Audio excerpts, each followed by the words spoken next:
Good morning, everybody. I'm Bill Carlson. Welcome to Café on Tampa Online. I'm going to hand off to my colleague Dell to introduce our speaker. Good morning, everybody. We miss you. We look forward to meeting in person soon.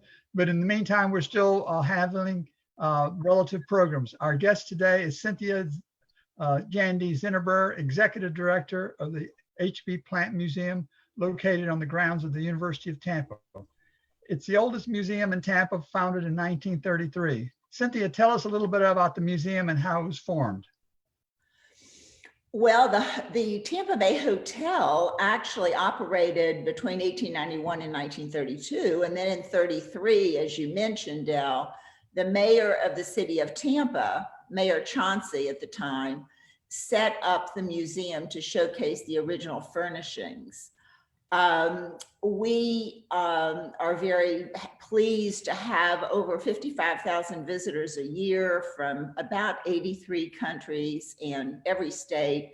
This is in normal circumstances, of course, but we are doing wonderful community programs, especially now we're doing mostly everything online.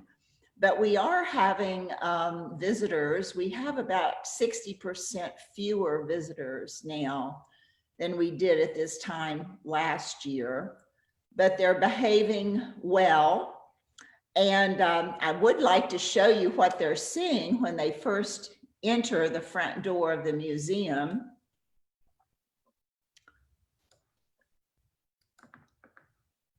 The sign that you see is Henry Plant wearing a mask. And of course, Henry Plant is our branding symbol. So you'll see that throughout the museum. Also, let me find one more here.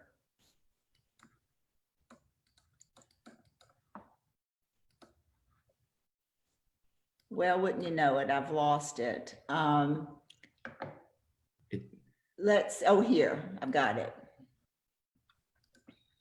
This is my favorite, actually. As they come in the front door, they will see this 6-foot board with 6 old shoes on top. And Henry Plant is saying, this is 6 feet. You know what to do. So that is throughout the museum. And then we have one more, wanted to just show folks who probably haven't been to the museum. This is,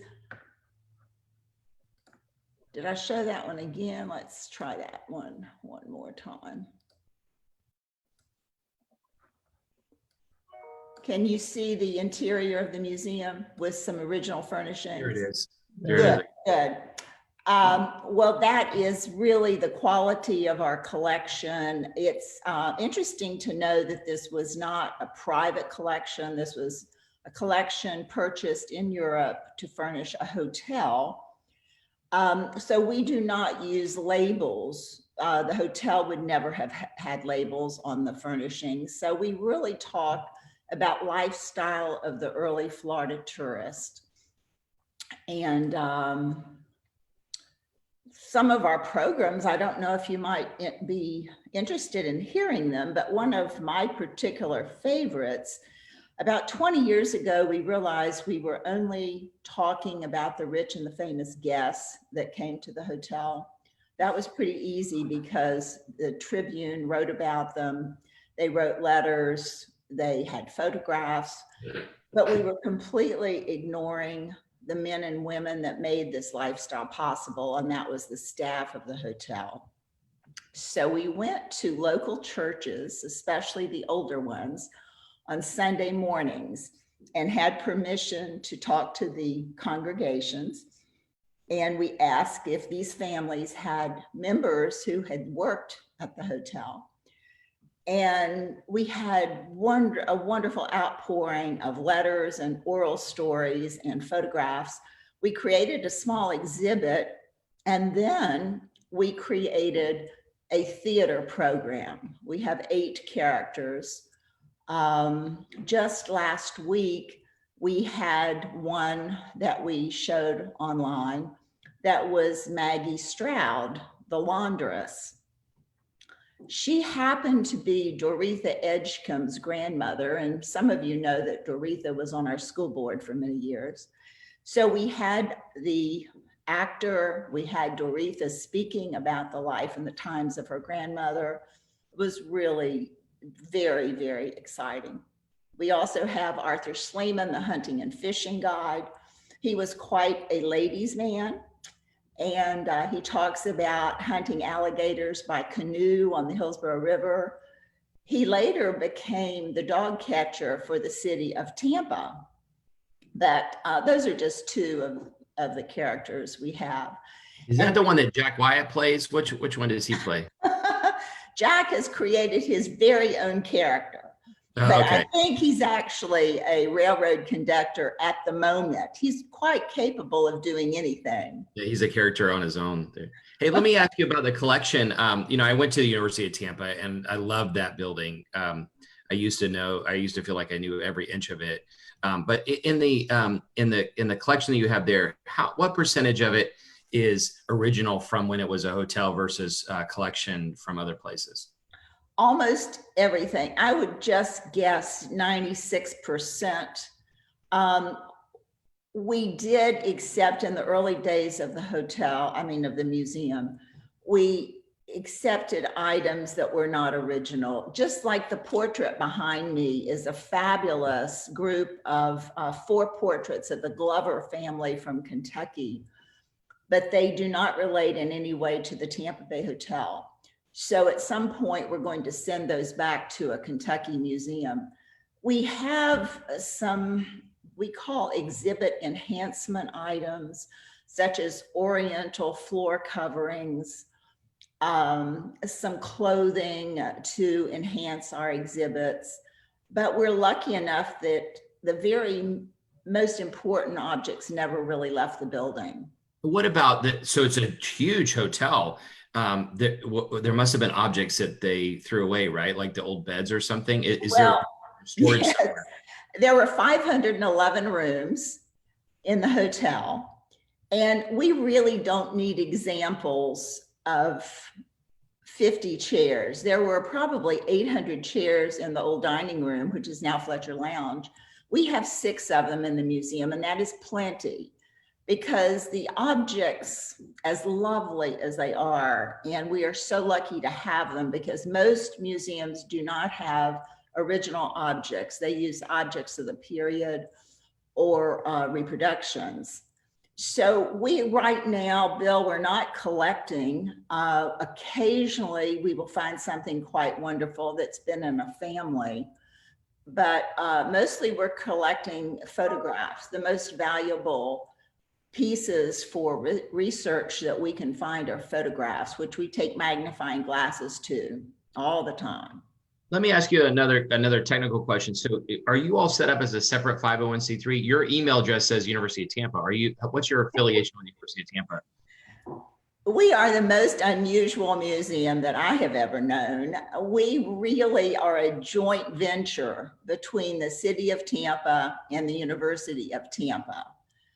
The city owns the building and the city owns our collection.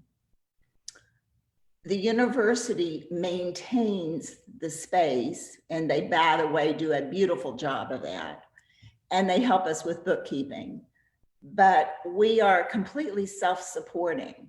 We do not receive funds from the university. We do receive a modest amount from the city, but mostly it's ticket sales and museum store and the Victorian Christmas stroll and memberships, always memberships. Tell us about the Victorian Christmas stroll, because that's one of your major events and also, I believe, one of your major fundraisers. You're right, Del. It's been our most major event for 38 years. It's really been Tampa's most popular holiday event. And we're having such difficulty trying to decide what to do. We will be decorated by November the 20th this year. And we are planning both for on-site and online visitation. It's my thought that perhaps if we open a little early, we've always opened on December the 1st. However, if we open in November, that will give us an ability to social distance even more than we are able to do now. We will do timed ticketing. We'll probably have I would say less than a third of our visitation. But this is a tradition I don't want to end. We're thinking about doing a very professional video of the stroll. We're going to bring back a lot of our favorite rooms. You might come across Thomas Edison playing his new music machine. You might come upon Babe Ruth in one of the rooms, Anna Pavlova. So we're talking now. I doubt that we can do well, but we are hopeful, and anything, as you know, could change between now and then. But at the moment, we're going to do both online and on site. At this time, which is a critical time in the history of our city and the whole country and even the world, how can our viewers out there help the museum? I think our membership in the museum is the most helpful way. We have lots of levels of membership, lots of different benefits, but our members make all of these programs possible. And then they also have the ability to become involved in Tampa's oldest cultural institution. And of course, the building itself is our very best exhibit. It's the architectural icon for the city of Tampa. So it's important to keep it going and to keep it lovely looking and fresh and exciting. So I would say membership or just a straight donation is always wonderful. The reason I asked that question, because I've been reading that throughout the United States, there are estimates that as many as a third of the museums might not survive the pandemic. And I know under your leadership, the Plant Museum is a lot sounder, but it's important that as citizens of the community and citizens of the United States that we support our cultural institutions. Thank you, Dale. We have no intention of failing. I know. Well, under your leadership, that's 100% guaranteed. Cynthia, you have a big fan club online, people posting saying hi, and you can look at all the names later. Kathy Durden asked you to talk about the current special exhibit, and she had a special exhibit there, what was it, a year or two ago, and then you have some special exhibit there now? We have a terrific special exhibit that very few people have seen, although we did do an online exhibit opening. It's called the Sportin Life. And it is about all of the various sports that Gilded Age hotels offer to their guests. We have a very early bicycle with wooden spokes. We have old croquet sets. We have a fabulous collection of unattractive woolen bathing suits. But it's really a show that's going to be open through the Stroll. And I think everybody would enjoy it. We are showing old film footage of these sports. The tennis court, which is actually right outside my office window, is now the parking lot at the University of Tampa. So we have some wonderful images of tennis being played, lots of golf here on site. There was nothing else in Tampa when Henry Plant built the Tampa Bay Hotel. So he had to create all of the activity for the guests. Do you give, I know this is a question that you get all the time probably, but do you ever give tours of the minarets? Or tell the stories about what they were used for? Well, there are some lovely little rooms up there in the minarets, and they were used for nannies and children in the early days.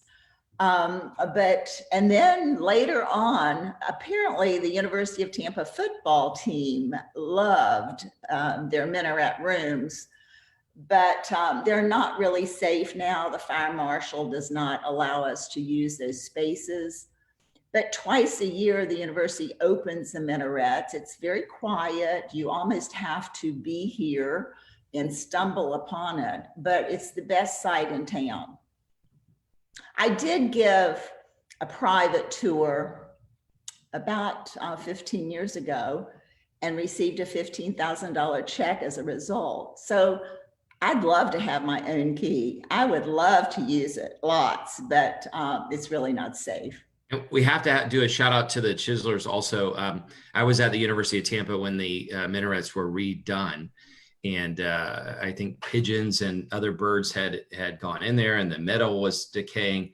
And the community came together and redid all of them. And now that's been a long time ago since then, and they still look beautiful. They're fabulous. They were originally covered with a painted tin. They were always silver. And then the university celebrated its 50th anniversary, and the minarets were painted gold. I don't know if either of you were in town when that happened, but they were gold for a short period of time, but then started peeling just in the most unattractive way. So when they went up to figure out what to do about the paint, they realized that the termites had completely destroyed the interior of the minarets. So the restoration was probably about a $10 million restoration at the time. And the minarets are now covered with stainless steel. And that's on the theory that had it been available, Henry Plant would have used it. So that stainless steel, I think, will be with us for a very, very long time. And we're back to the original. And you know, I volunteered. I just want to say that, yes, the Chiselers are an amazing organization of women. And they have personally raised, I think, just over $12 million to restore the original Tampa Bay Hotel structure. I served as a volunteer docent a couple times for your holiday stroll, and the most common question I got was about the minarets. And thank goodness Dell was there. I think maybe Rodney Kite Powell also. But Dell, can you tell everybody? I'm sure people are wondering. Tell us the architectural style that was used on that. Why he chose minarets? Well, the architectural style is, generally speaking, it's Victorian. And then it's under the subclassification of exotic Victorian. And during that period of time, the Middle East was extremely exotic, and it was picked for its aesthetics rather than any symbol. So it's very Victorian. The Victorians were exploring the world for the first time, really, in the history of mankind. Travel was a leisure thing, and Henry Plant and people of his class and wealth were able to explore the whole world, sketch these things, and then try to incorporate them into the architecture that was popular at that time, and that's Victorian. That's kind of a nutshell. I wasn't prepared for an architectural. Thanks for letting me put you on the spot. By the way, just to remind everybody watching, if you're watching live or even later, please hit the share button. We do this as a service to the community to bring information to everyone. And also, if you have any questions and you're watching it live, post underneath or to the right of the feed. One of the questions, Cynthia, is was there a swimming pool? Where did people swim? Did they swim in the river? They probably did swim in the river, but we had a really fabulous building called the Tampa Bay Casino. And the casino in the evening would seat 2,000 guests for all the celebrities of the world who came here to perform. But during the day, the floor of the stage was removed and it became an indoor swimming pool. So the Tampa Bay Casino was really it was Tampa's first performing arts center. And it was the center for all social activity until it burned in the 40s, which was very sad. But the first Gasparilla events were held in the casino. Anna Pavlova danced there. Booker T. Washington spoke. John Philip Sousa was here. Nellie Melba, my personal favorite, who was perhaps the world's first superstar, She was there. You might know her from Melba Toast or Peach Melba. So yes, it's very sad, but we have wonderful programs still from the Tampa Bay Casino. And I must say, it was never, by the way, gambling. It was always just a performing arts center. Casino was a Victorian word that was used for performing arts. Sorry, did you say that building is still there or not? It is not. It is. It was down on the river between the Tampa Bay Hotel building and the Hillsborough River. What were the big ballrooms used for? Were they ever used for a casino or anything like that? Well, the big room was the dining room. It seated 800 people. Then the middle room was the grand salon, and it was more of a parlor. It was filled with sofas and chairs and just opulent furnishings from Europe. And it was a perfectly wonderful place to sit and watch the train come in, because from those windows you could see who was arriving and disembarking from the hotel. So that's used for just all sorts of community events now. And then the small room closer to the museum is called the music room, and that was the ballroom. And if you remember, we have windows around the room, and those windows were raised and became doorways. And there are wonderful stories about couples waltzing out one doorway and in another until they went round and round the room. And then there were balconies on the end for unescorted women. They would sit up there in their chairs and, I suppose, long for a partner and watch the dancing going on. Cynthia, you want to mention also that although the hotel was built in 1981 and was of the Victorian style, it was a very modern building. It was. We had hot and cold running water, bathrooms in all the suites, electricity, beautiful, beautiful bare bulbs that wanted to be, they were never covered because you wanted everyone to know that you had electricity. We had a telephone system in the hotel. You could call from room to room, but Tampa really wasn't terribly wired up at the time. So we had our own system that was created by Bell. What I want to ask you, I'm kind of a museum geek. What are some of the really rare objects that you have with big stories behind them? Well, you have to remember, this was the time of P.T. Barnum. So where there were a lot of big stories. And we are said to have objects from Marie Antoinette.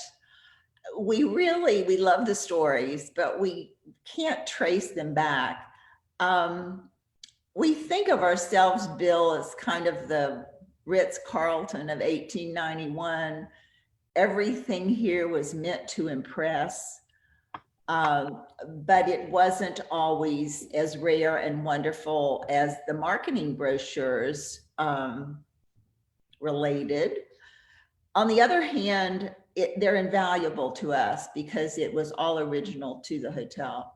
In the beginning, all of these things were used and abused by our guests. And then when we became a museum in 1933, the University of Tampa Art Department, in an effort to help, turned over some of the objects to the students. And they did all sorts of interesting things, none of which were appropriate. So we are now spending lots of money on, we, for instance, have one big swan tureen that was filled with cement. It was in the conservator's office for 8 years, and finally it was returned to us. And he said, I just can't do anything about this piece. But we love our objects. And with the help of our volunteer group, the Museum Society, we have spent well over $200,000 recently bringing them back to pristine condition. Great. One of the stories that's told a lot, I think everybody in Tampa knows, is the Rough Riders. This building was not just important for Tampa history, but also for U.S. history, to some extent, Cuban history. Any interesting insights that people might not know about that, or Well, yes, we are a National Historic Landmark, which is the highest rank a building can receive out of Washington. And it's not because of our fabulous architecture, although we do love the architecture. It's because this was the headquarters for the United States Army in 1898. Henry Plant had gone to Washington and had lobbied the president for Tampa to be the embarkation city for the war in Cuba. So Henry Plant's trains could bring the troops to Tampa. The ships could take the troops to Cuba, and the Tampa Bay Hotel was perfect for the foreign war correspondents and the Army generals. Now, this is the time that our famous guest, Teddy Roosevelt, was here. He was really encamped down by what is now the JCC Center, the old armory. But he got special permission to come to the hotel and spend the night with his wife, as long as he was back by Reveille. So yes, Teddy Roosevelt slept here, but only for about 3 evenings. That was also the time that Frederick Remington was here as a war correspondent. And he did wonderful sketches of the surrounding areas and the Tampa Bay Hotel.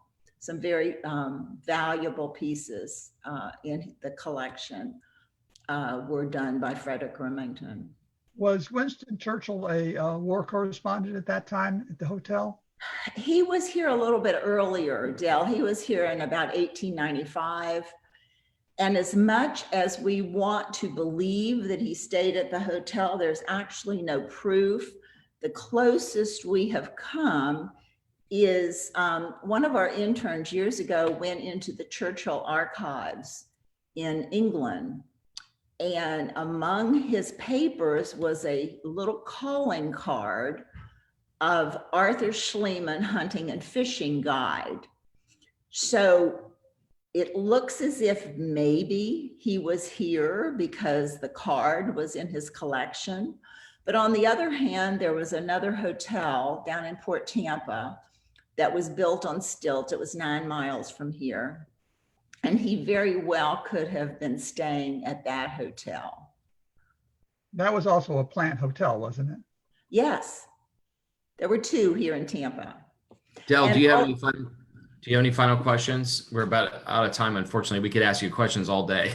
One question of the period of time that we're in right now, the hotel was open during the World War I, during the women's suffrage movement, and a 1918 pandemic. Are there any records of how the hotel was accommodating the war, the pandemic, and then any impact on the women's right to vote movement at that period of time? Well, we do love our research, and we could just research for the next 100 years and not find all the information we'd like to have. I did notice yesterday when I was looking this up that the hotel opened in January, both in 1918 and 1919. So by that time, of course, the city of Tampa still owned the hotel, and they were opening with great fanfare about the dances that were going to occur twice a week. There was really nothing to talk about the hotel and the pandemic. I did just interestingly read, because I'm a member of the Downtown Rotary, that Mayor McKay had deputized the downtown Rotarians to help with preventing spitting on the sidewalks of the city. And that was the only indication of what was going on in Tampa that I've been able to find. Well, as I said, we could go on forever. Cynthia, do you want to plug again your website where people can sign up. You're taking visitors right now. People can sign up as members. They can donate. Also, we should mention the gift shop. When I've been there visiting with people from out of town, or also with the art, the holiday stroll, the gift shop is fantastic. And if you're looking for unique Tampa-oriented gifts, it's a great place to go. Can you tell us about that real fast and tell us your websites? Well, the website is plantmuseum.com. And since the pandemic this year, we have really, really expanded it. You will find amazing things. We have put 3 to 4 new exhibits on the website that you can enjoy from your home. The museum store is definitely one of the best I've ever visited, and we still have terrific merchandise. But you asked me earlier, and I think I'll just say once again that the most helpful thing that the community could do would be to join the museum.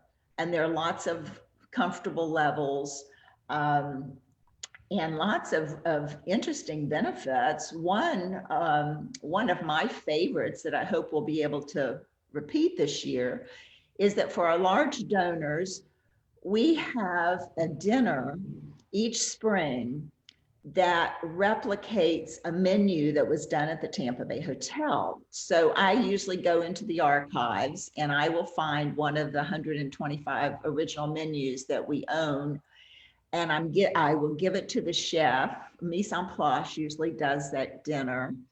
We use mismatched china, mismatched silver, because the hotel was known for mismatched, elegant place settings.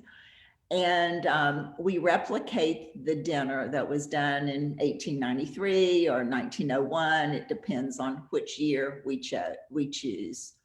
So that's a really terrific benefit for our large donors. And at the very least, if you sign up, you can get emails that'll tell you all about the great gifts that are there and the exhibitions and everything. And example, the one that Kathy did last year, which we talked about on a previous show, was just fantastic. It was world class.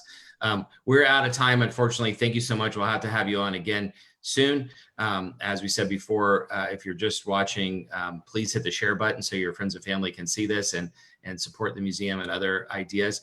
And look forward to seeing you all next time. Thank you so much. Thank you, Bill. Thank you, Del.